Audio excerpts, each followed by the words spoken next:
मैं हूं Abid Mahmood. Online TSSP में खुशामदीद। चलते हैं आज के टॉपिक की तरफ। हमारा जो आज का टॉपिक है वो है scope of physical education. Scope पे बात करने से पहले जो हम इसमें जो फर्दर हायर एजुकेशन है उस पर बात करेंगे। फर्दर हायर एजुकेशन में जो सबसे पहला प्रोग्राम है वो है BS इन फ़िज़िकल एजुकेशन। ये 4 साल प्रोग्राम है। इसमें एडमिशन के लिए आपकी जो 12 साल तालीम है वो मुकम्मल होनी चाहिए। नेक्स्ट वन है डिप्लोमा इन फ़िज़िकल एजुकेशन। ये 1 साल प्रोग्राम है। पहले इसकी वैल्यू थी, आज से अगर 4 से 5 साल पहले की बात की जाए तो बहुत वैल्यू थी, लेकिन अब इसकी बेस पे आपको नौकरी नहीं मिलेगी गवर्नमेंट सेक्टर में स्पेशली, तो इसलिए मेरा ये मशवरा है कि ये ना किया जाए। नेक्स्ट वन है bachelor in physical education. BA में आप फ़िज़िकल एजुकेशन को एक इख्तियारी मज़मून के तौर पे पढ़ सकते हैं, जो कि आने वाले वक्त MA या MSc में आपको हेल्पफुल या फ़ायदेमंद आपके लिए साबित होगा। नेक्स्ट वन है master in physical education. Master में आप MA या MSc दोनों में एडमिशन ले सकते हैं। MA का जो सिलेबस है वो उर्दू मीडियम होता है, उसका ड्यूरेशन 2 साल है और ये एनुअल सिस्टम होता है, जबकि MSc 4 सेमेस्टर्स पर मुश्तमिल होती है। जो सिलेबस है वो इंग्लिश मीडियम है और उसका ड्यूरेशन भी 2 साल होता है। तो अगर कंपैरेटिवली दोनों चीज़ों को, दोनों डिग्रीज़ को देखा जाए, दोनों प्रोग्राम्स को देखा जाए, तो MSc बेहतर है MA की निस्बत, क्योंकि MSc के आपका इंग्लिश मीडियम, आपकी इंग्लिश थोड़ी सी स्ट्रॉन्ग हो जाती है। आने वाले वक्त में आपने जितने भी मुकाबले के इम्तहान देने होते हैं वो इंग्लिश मीडियम होते हैं। इसलिए मैं ये रिकमेंड करूँगा, अगर आप दोनों में से कोई एक प्रोग्राम सेलेक्ट करना चाह रहे हैं तो आप MSc में एडमिशन लें, ये आने वाले वक्त में आपको फ़ायदा देगी। नेक्स्ट वन है MPhil in physical education. MPhil 18 year of education है। इसमें आपको रिसर्च को टच किया जाता है, रिसर्च के बारे में सिखाया जाता है। ये यूनिवर्सिटी लेवल पे जो लेक्चरर के लिए मिनिमम क्वालिफ़िकेशन है। अगर आप चाहते हैं कि आप यूनिवर्सिटी लेवल पे पढ़ाएं, उस्ताद बने यूनिवर्सिटी लेवल के, तो आपको MPhil करना ज़रूरी है। नेक्स्ट वन है PhD इन फ़िज़िकल एजुकेशन। PhD किसी भी फील्ड की सबसे जो हायर एजुकेशन है वो है। यहाँ इस लेवल पे पहुँच के जो लोग पहुँच जाते हैं इस लेवल पे, वो अपनी फ़ील्ड के लिए काम करते हैं, उसको एक्सपेंड करने की कोशिश करते हैं और नई आइडियाज़, नई चीज़ें अपनी फ़ील्ड में मुतारफ़ करवाते हैं।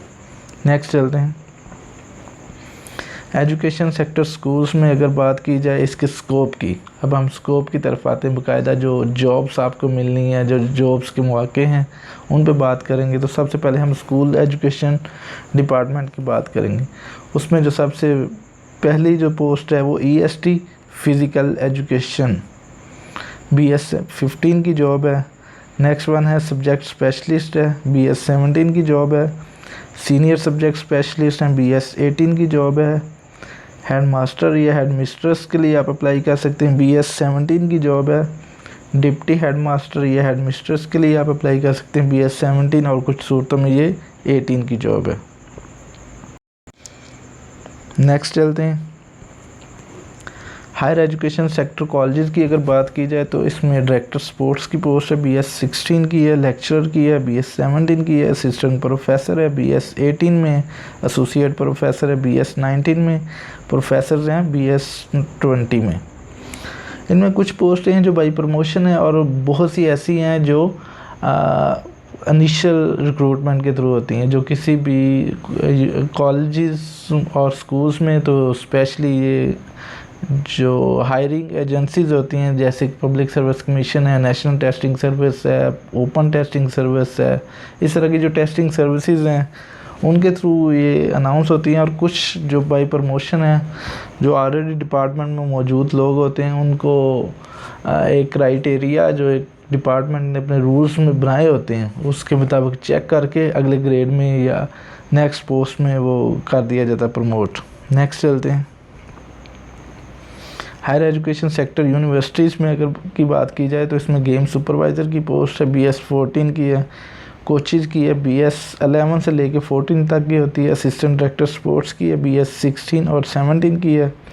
डिप्टी डायरेक्टर स्पोर्ट्स है BS 17 या 18 में, कुछ सूरतों में ये पोस्ट होती है। डायरेक्टर स्पोर्ट्स की पोस्ट है BS 18 और 19 में। ये बेसिकली एडमिनिस्ट्रेटिव पोस्ट हैं या फील्ड की पोस्ट हैं।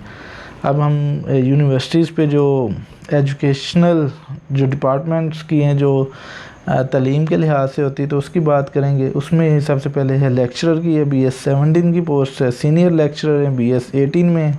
असिस्टेंट प्रोफेसर है BS 19 में। एसोसिएट प्रोफेसर है BS 20 में। प्रोफेसर है 21 में। डीन है BS 21। VC है BS 22। नेक्स्ट चलते हैं। Fitness industry and sports industry की अगर बात की जाए तो इसमें एथलेटिक कोचेज़ हैं, स्पोर्ट्स इंडस्ट्री मैनेजमेंट है, स्पोर्ट्स गियर मैन्युफैक्चरर्स हैं, स्पोर्ट्स शूज़ मैन्युफैक्चरर्स हैं, स्पोर्ट्स इक्विपमेंट मैन्युफैक्चरर्स हैं, स्पोर्ट्स इंश्योरेंस कंसल्टेंट हैं, स्पोर्ट्स न्यूट्रिशनिस्ट हैं, स्पोर्ट्स परफॉर्मेंस एनालिसिस हैं। नेक्स्ट चलते हैं। इसका जो सेकंड पार्ट है उसकी बात करते हैं पहले। फिटनेस इंडस्ट्री से जो रिलेटेड मज़ीद हैं वो है फिटनेस ट्रेनर हैं, फिटनेस इंस्ट्रक्टर्स हैं, फिटनेस टेस्टिंग ऑफिसर्स हैं, फिटनेस मैनेजर्स हैं, वेट मैनेजमेंट कंसल्टेंट्स हैं, फिटनेस कंसल्टेंट्स हैं, पर्सनल ट्रेनर्स हैं, स्ट्रेंथ एंड कोचिंग ट्रेनर है, स्पोर्ट्स एंड कंडीशनिंग स्टाफ है, स्पोर्ट्स स्किल कोचेज़ हैं। नेक्स्ट चलते हैं। HEC पाकिस्तान में, हायर एजुकेशन कमीशन पाकिस्तान में अगर की बात की जाए तो उसमें स्पोर्ट्स कोचेज़ हैं BS 14 से लेके 17 तक। असिस्टेंट डायरेक्टर की पोस्ट है BS 17 की है। डिप्टी डायरेक्टर की पोस्ट है BS 18 में। डायरेक्टर स्पोर्ट्स हैं BS 19 में। DG स्पोर्ट्स हैं BS 20 से 22 तक की पोस्ट। नेक्स्ट चलते हैं।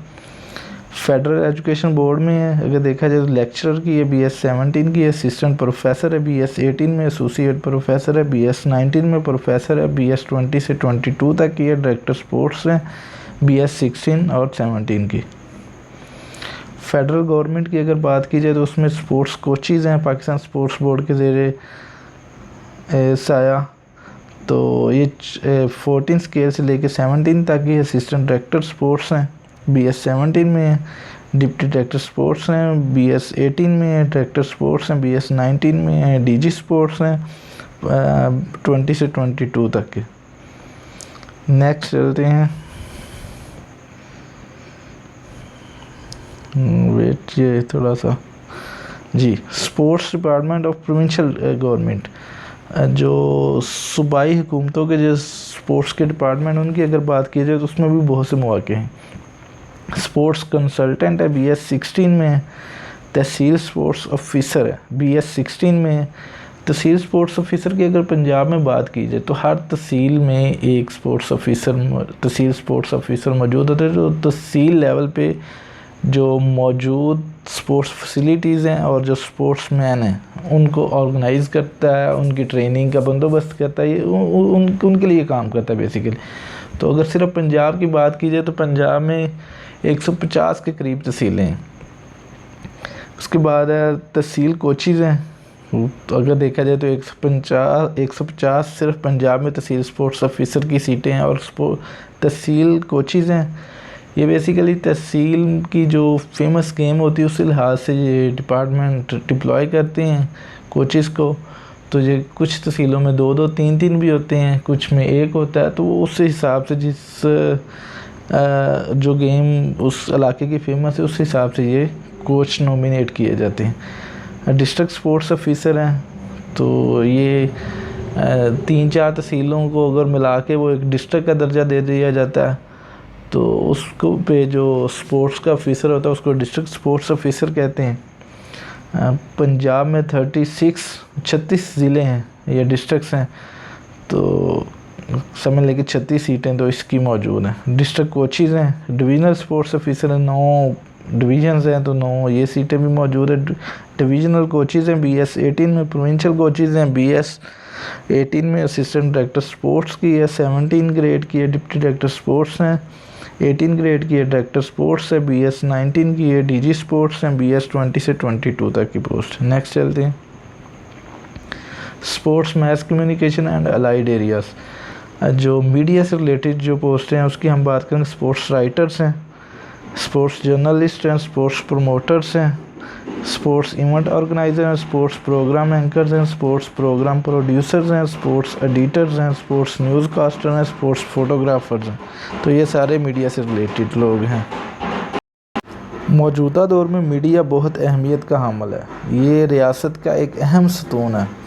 किसी भी खेल की जो प्रमोशन है वो मीडिया के बगैर मुमकिन नहीं है।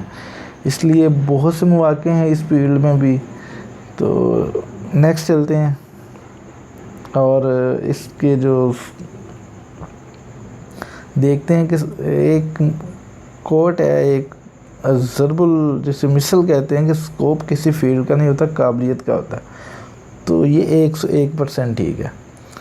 मसलन किसी बंदे में अगर काबिलियत है तो वो लाखों में भी अपने आप को नुमायाँ कर सकता है। अगर कोई बंदा मेहनती है, उसमें डेडिकेशन मौजूद है, वो हार्ड वर्किंग है, उसमें कॉम्पिटेंसी है, तो वो कहीं भी अपने आप को प्रोमिनेंट कर सकता है। लेकिन अगर कोई बंदा मेहनत नहीं करना जानता, वो उसमें कॉम्पिटेंसी नहीं है, वो डरपोक है, वो रिस्क लेना नहीं जानता, तो वो कभी भी कामयाब नहीं हो सकता। ये ऐसे ही है कि एक बंदा जो मेहनती है वो सहरा में रह के भी पानी तलाश कर सकता है, क्योंकि उसने वो अपनी मेहनत करनी है।